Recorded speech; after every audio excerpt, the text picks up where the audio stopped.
I thought I was smart. 63 years old, retired, finally free. I bought land in paradise, or so I thought. But in Thailand, foreigners can't own land. So I put it in her name. She said she loved me. She said we'd build our life together. I believed her, and now I have nothing. If our stories resonate with you, don't forget to like, comment, and tell us where you're watching from. This story was shared with us by one of our viewers.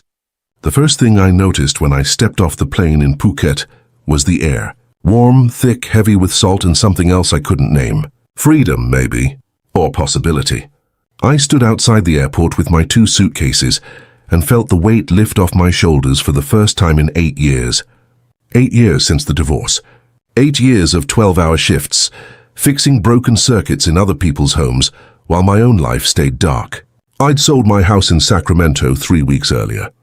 Signed the papers, closed the bank account, bought a one-way ticket. $380,000 in my savings account, and no one left in California who cared if I stayed or went. My ex-wife had remarried. My friends had moved on. I had nothing holding me there anymore, so I left. I rented a small apartment near Kauta Beach. It wasn't much. 1 bedroom, a narrow balcony that looked out over a parking lot and a sliver of ocean if I leaned far enough to the right. But it was mine. No mortgage, no memories. Just me and the sound of the waves at night. For the first few weeks I didn't do much. I walked on the beach in the mornings. I ate street food I couldn't pronounce. I watched the sunset from my balcony with a beer in my hand and thought about what I wanted next. I'd spent my whole life working, fixing things, saving money, never spending it on anything that mattered. Now I had the money. Now I had the time. I wanted something permanent, something real. I wanted land, a house by the ocean, a place I could call home for the rest of my life. That's when I walked into the real estate office on Rat Uthit Road. It was a small place, tucked between a laundromat and a massage parlor. The sign said Phuket Property Solutions in faded English letters. I almost walked past it, but something made me stop. I opened the door and stepped inside. The air conditioning hit me like a wall. A woman sat behind a desk near the back, typing on a laptop. She looked up when I entered and smiled. Not the polite smile you give strangers. A real one, like she was genuinely happy to see me. "Hello," she said. Her English was clear, only slightly accented. "Can I help you?" I walked over to her desk. "I'm looking to buy some land. Maybe build a house." She stood up and extended her hand. "My name is Pawini, but everyone calls me Pim. Please sit down." I sat. She poured me a glass of cold water from a dispenser in the corner and set it in front of me. Then she sat across from me, folding her hands on the desk. She was maybe late 30s, early 40s. Dark hair pulled back in a ponytail. Simple dress. No wedding ring. She had kind eyes. That's what I remember most. Her eyes looked kind. "So," she said, "tell me what you're looking for." I told her. I told her about my retirement, about selling my house, about wanting something peaceful near the water. I told her I had a budget. Not unlimited, but enough. She listened. Really listened. She didn't interrupt. She didn't check her phone. She just nodded and smiled and made me feel like what I was saying mattered. "I think I can help you," she said when I finished. "There are some beautiful properties near Rawai. Ocean view, quiet, not too far from town. Would you like to see some?" "Yes," I said. "I'd like that." We spent the next 2 hours driving around in her small white Toyota. She showed me 3 different plots of land. All of them were nice. But the third one made me stop and stare. It was on a hillside overlooking the Andaman Sea. The land was flat enough to build on, but elevated enough to see the water. Coconut trees lined the edges. The neighborhood was quiet. A few houses scattered along the road, but not crowded, not noisy. I stood there in the afternoon sun and imagined waking up every morning to that view. I imagined building a small house. Nothing fancy, just a place that was mine. "How much?" I asked. Pim smiled. "This one is 3.2 million baht, about 95,000 US dollars. I nodded slowly. That was less than I'd expected. "Can I think about it?" "Of course," she said. "Take your time." But I didn't need much time. I already knew. This was it. This was the place. On the drive back to the office, I kept looking out the window at the ocean. I felt something I hadn't felt in years, hope. Can I ask you something? Pim said as we pulled into the parking lot. Sure. Are you here alone? I hesitated. Yeah, divorced, no kids. Just me. She nodded slowly. That must be hard. It was, I said, but I'm getting used to it. She looked at me for a long moment. Then she smiled again. Well, if you need anything while you're here, a restaurant recommendation, a place to get your car fixed, anything, you can call me.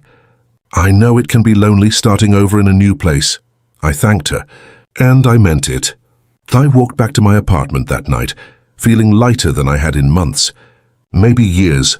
Over the next 2 weeks, Pim and I started spending more time together. It wasn't planned. At first, it was just follow-up questions about the land. She'd call me to give updates on permits, zoning regulations, things like that. Then one day she asked if I wanted to get coffee. We met at a small cafe near Shalong Pier. We talked for 3 hours. She told me about her life. She was a single mum. Her daughter was 15, living up country with Pim's mother while she finished school. Pim had been married once, but it ended badly. He left her with nothing. She'd been working in real estate for 6 years, trying to build something stable for her daughter. She spoke about her struggles without self-pity. Just facts, just honesty. It's hard, she said, stirring her iced coffee. Raising a child alone, trying to save money, but I manage. I told her about my divorce, about the years of loneliness, about feeling invisible. She listened the same way she had that first day in her office. Like I mattered. So you're not invisible, Stanley, she said quietly. You're just in the wrong place. Or you were. Maybe now you're in the right one. Something shifted between us that afternoon. I don't know how to explain it. It wasn't dramatic. It wasn't sudden. It was just a quiet understanding. We started seeing each other more often. Dinners by the water, long drives along the coast. She showed me parts of Phuket I never would have found on my own. Hidden beaches, small temples, local markets where tourists didn't go. I felt myself opening up in ways I hadn't in years. I laughed more. I talked more. I felt less alone. One night we sat on the beach near Kata watching the sunset. The sky was orange and pink, fading to purple at the edges. The waves were gentle. She sat close to me, her shoulder brushing mine. Stanley, she said softly, can I ask you something? Of course. Do you still want to buy that land? I looked at her. Yeah, I do. I've been thinking about it every day. She nodded slowly. I want to help you. But there's something you need to know first. What is it? She took a breath. In Thailand, foreigners can't own land. Only buildings. The land itself must be owned by a Thai citizen. I felt my stomach tighten. What does that mean? It means if you want to buy that land, it has to be in a Thai person's name, legally. There are ways to do it. You can set up a company. You can lease it long-term. Or, she paused, or you can buy it under the name of someone you trust. I stared at her. Someone I trust. Yes. Like who? She looked at me. Her eyes were soft, vulnerable. Like me. I didn't say anything for a long time. I just sat there listening to the waves. My mind was racing. I barely knew this woman. We'd spent time together, sure. We'd talked. We'd laughed. But putting $100,000 in her name? That was insane. That was reckless. That was exactly the kind of thing a lonely man does when he's desperate for connection. Stanley, she said quietly, I know this is a big ask. I know you don't know me very well. But I would never hurt you. I promise. You can trust me. How do I know that? I said. My voice came out harsher than I meant it to. She flinched. You don't, not for sure. But I'm telling you the truth. If you want this land, this is the only way. And I want to help you. Because... She stopped. Because what? She looked down at her hands. Because I care about you. My chest tightened. I wanted to believe her. God, I wanted to believe her so badly. I'd been alone for so long. I'd felt invisible for so long. And here was this woman, beautiful and kind, telling me she cared, telling me she wanted to help, telling me I could trust her. Okay, I said. She looked up. Okay? Yeah, let's do it. She smiled. And then she leaned over and kissed me. Soft, warm, real. I kissed her back. And for the first time in 8 years, I felt like I was exactly where I was supposed to be. 2 weeks later, we went to the land office. Pim drove. I sat in the passenger seat, my hands folded in my lap, my stomach in knots. She reached over and squeezed my hand. "It's going to be fine," she said. "I promise." The land office was a low concrete building with a tin roof and too many people inside. We sat in plastic chairs and waited. A clerk called Pim's name. We stood and walked to the counter. The clerk was an older man, maybe 50, with glasses and a tired expression. He spoke to Pim in rapid Thai. She nodded and responded. Then she turned to me. "He needs you to sign here," she said, pointing to a line on a document. "This confirms you're transferring the money for the land purchase." I looked at the paper. It was in Thai. I couldn't read a single word. "What does it say?" I asked. She smiled. "It says you're paying 3.5 million baht for the land. The rest is legal language. Standard procedure." 3.5? I thought it was 3.2. "Taxes and fees," she said. "It's normal." I hesitated. Every instinct I had was screaming at me to stop, to ask more questions, to get a translator, to slow down. But I looked at Pim, at her calm smile, at her hand resting gently on my arm, and I told myself I was being paranoid. I told myself she wouldn't lie to me. I told myself this was love. This was trust. So I signed. The clerk stamped the document.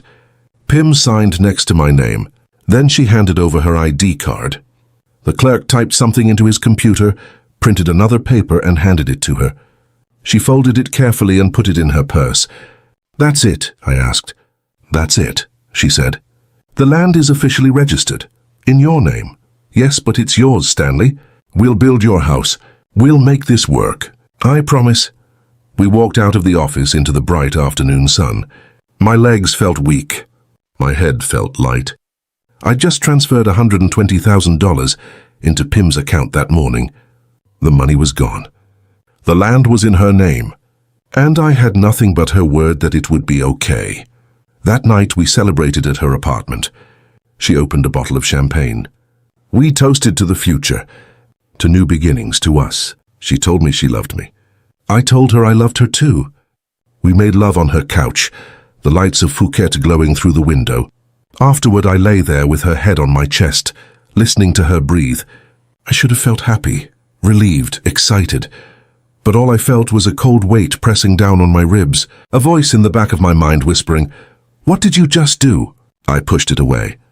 I closed my eyes. I told myself everything was fine. 2 months passed. No construction started. At first, Pim said the contractor was delayed. A job in Krabi was taking longer than expected. I said, okay. I understood. These things happen. Then she said the permits weren't ready. The local government office was backlogged. I said okay again. I was patient. I trusted her. But after 2 months, I started to get nervous. "When do you think we can start?" I asked one evening over dinner. She looked up from her plate. "Soon, I'm working on it. It's been 2 months, Pim." "I know." "I'm sorry. It's just complicated." "What's complicated?" She set down her fork. "Stanley, you have to understand. This is Thailand. Things move slowly. You can't rush the process. I'm not trying to rush. I just want to know what's happening." She sighed. "I'm doing everything I can. You just have to trust me." There was that word again, trust. I nodded.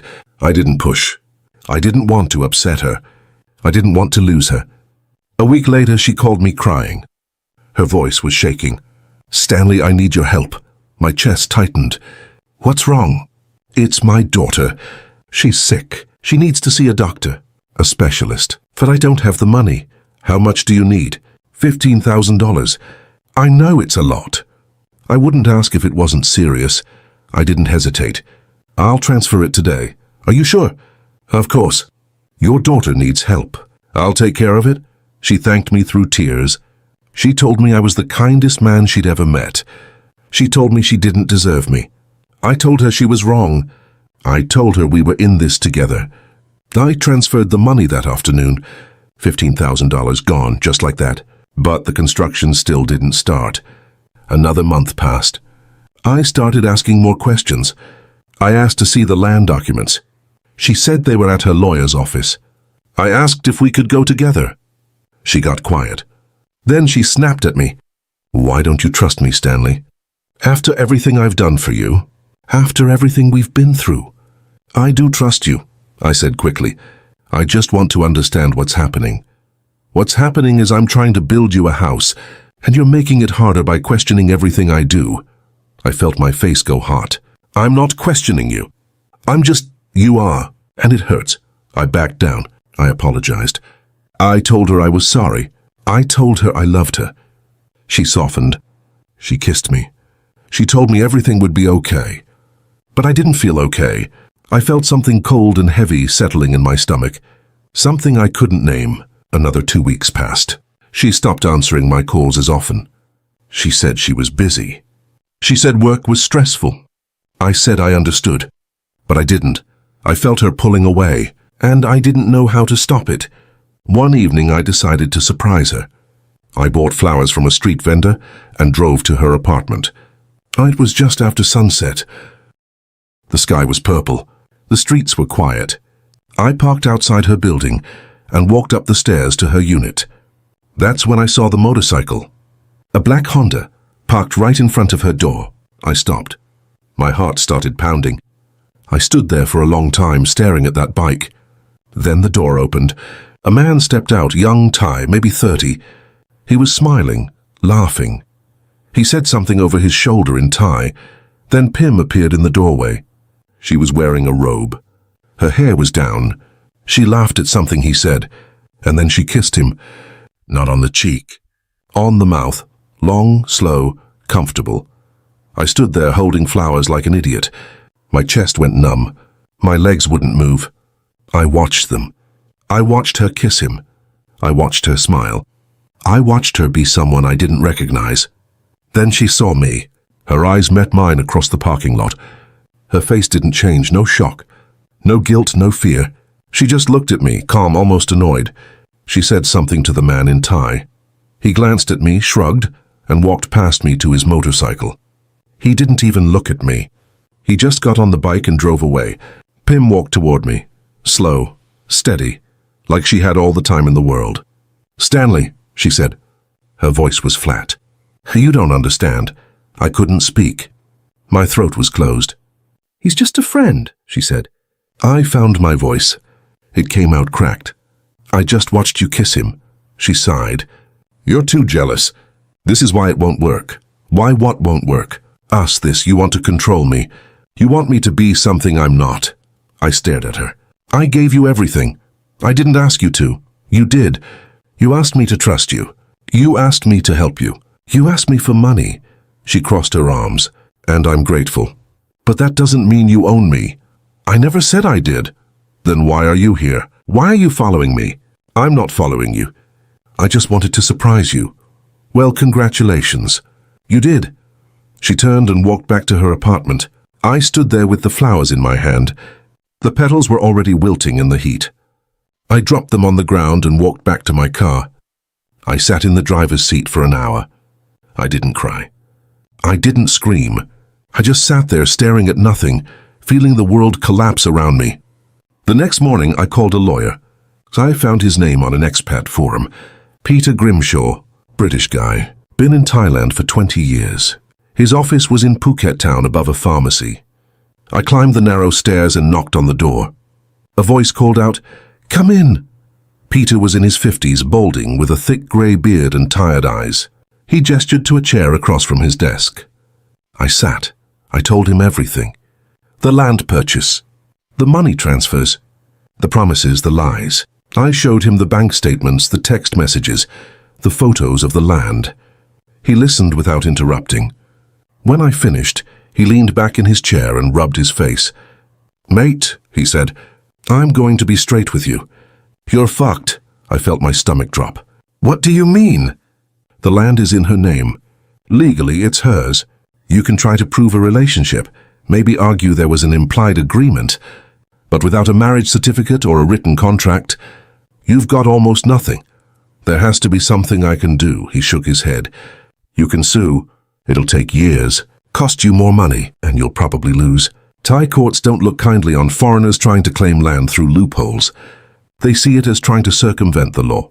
So I just lose everything? Most likely, yeah. I felt my legs go weak. $135,000. Plus legal fees if you try to fight it. He leaned forward. Look, I'm sorry. I've seen this happen 100 times. Lonely expat, kind local woman, big promises, empty pockets. It's a tale as old as time. What do I do? You move on. You cut your losses. You learn from it. I trusted her, I know. That's why it worked. I left his office feeling like I was underwater. Everything was muffled, distant. I walked through the streets of Phuket town without seeing anything. I got back to my apartment and sat on the balcony. The ocean was grey. The sky was grey. Everything felt grey. I called Pim that night. I didn't yell. I didn't beg. I just said I gave you everything. My savings, my trust, my future. Was any of it real? She was silent for a long time. Then she said, Stanley, you were kind, but you were also lonely, and lonely men make bad decisions. Did you ever love me? Another pause. I liked you. I needed help. You gave it. That's all? What about the land? It's mine legally, you knew that. I trusted you. That was your mistake, and then she hung up. I sat there with the phone in my hand. The line was dead. The connection was gone. I set the phone down and stared at the ocean. I had $240,000 left in my account. No land, no house, no future. Just the sound of the waves and the weight of my own stupidity pressing down on my chest like a stone. I thought about leaving. I thought about booking a flight back to California. Starting over, but starting over where? Doing what? I had no house, no job. No one waiting for me. I'd burned that bridge when I sold everything and left. So I stayed. I moved out of the apartment near Kata Beach. Too expensive, too many memories. I found a cheaper place in Phuket town. 1 bedroom, no view, just walls and a fan that didn't work half the time. I started volunteering at a community center near Chalong. They needed someone to teach basic electrical work to local kids. I figured I might as well use the skills I had. The kids were good, curious, respectful. They asked me questions I could actually answer. It felt good to be useful again. Even if it didn't pay, even if it didn't fix anything. I don't date anymore. I don't look at land. I don't dream about the ocean. I go through my days quietly. I teach, I eat, I sleep. Some days I think about Pim. I wonder if she's still with that guy. I wonder if she thinks about me. Probably not. I'm just another name in a long list of men who believed her. Men who gave her money. Men who thought they were special. I wasn't special. I was just convenient. I learned something, though. Love isn't trust, and trust isn't love. They're two different things. I gave both to someone who only wanted one. My money. She didn't want my love. She didn't need my trust. She just needed my bank account. And I gave it to her. Willingly, stupidly, desperately, because I was lonely. Because I wanted to believe. Because I thought I could buy my way into a life that felt real. I'll never make that mistake again. But I'll also never stop wishing I'd been smarter, or luckier, or less alone. I sit on my balcony sometimes in the evenings and watch the sun set over the rooftops of Phuket town. It's not the ocean view I dreamed of. It's not the life I imagined, but it's mine. What's left of it, and maybe that's enough, or maybe it's not. I don't know anymore. I just know I'm still here, still breathing, still trying to figure out what comes next. If anything comes next, the waves still sound the same, the sky still turns orange and pink at sunset. The world keeps moving, and I move with it. One day at a time, one breath at a time, one regret at a time. That's all I have left now, regret, and the quiet knowledge that I'll carry it with me for the rest of my life.